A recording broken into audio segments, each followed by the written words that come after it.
conjunto de desafios internos para, digamos, regulação da própria profissão e um conjunto de desafios externos. Eu falei nos e noutros. Desafios internos temos basicamente que aproximar a ordem dos profissionais e tentar que a ordem seja, utilizando as novas ferramentas de comunicação, que seja mais próxima e que ouça mais os profissionais e que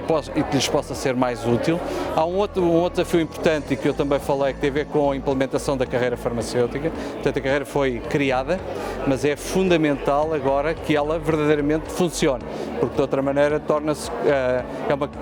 inútil, digamos assim. E depois há os desafios externos de combate à pandemia e mais do que à pandemia, nesta fase à pós-pandemia, onde os farmacêuticos, nomeadamente os farmacêuticos que prestam assistência, os comunitários, os hospitalares, os de análises clínicas, devem ser envolvidos. E não há razão nenhuma para que os farmacêuticos não sejam envolvidos como, digamos, a capacidade instalada para prestar um conjunto de cuidados que podem aliviar os outros serviços, nomeadamente os serviços do SNS. E, portanto, são três grandes desafios no curto prazo que a Ordem vai ter que enfrentar e que vai ter que lutar por eles. Nós vamos ter, no início de 2023, os primeiros residentes a entrarem na carreira. Antes disso, é preciso que estejam identificadas as vagas e os serviços que vão abrir vagas para a entrada na carreira e, portanto, há um processo que está já a decorrer e que tem que decorrer adequadamente para que, no início da residência, o processo esteja em condições de funcionar e que os primeiros candidatos possam ter abertas as vagas para a residência farmacêutica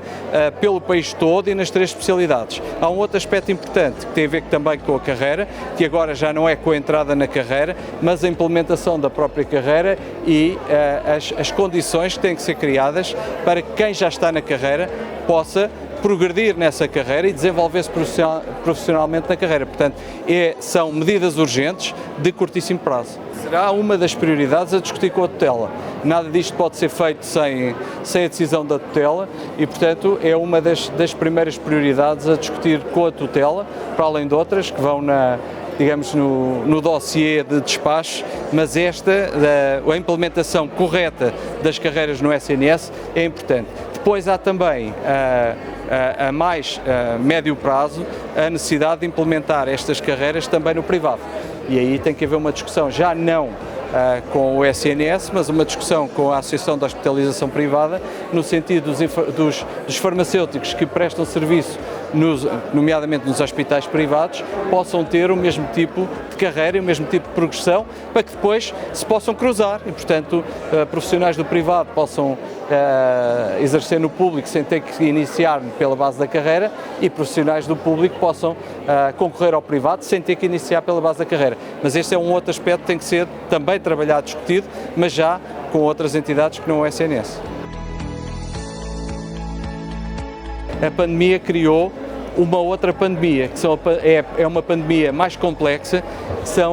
que é a dos doentes não Covid, que não foram diagnosticados a tempo, que não tiveram os cuidados porque os recursos estavam desviados para a pandemia e, portanto, nós temos e vamos iniciar um mandato com o fim de uma pandemia, espero, mas com o início da gestão de uma nova situação, que é gerir e tentar recuperar o atraso a resultado dessa pandemia. Acrescenta-se agora a situação instável na política no centro da Europa, que vai de certeza ter repercussões em toda a Europa e no mundo, provavelmente, e, portanto, que vai complicar ainda mais uma situação que já é complicada. As expectativas é tentar resolver os problemas e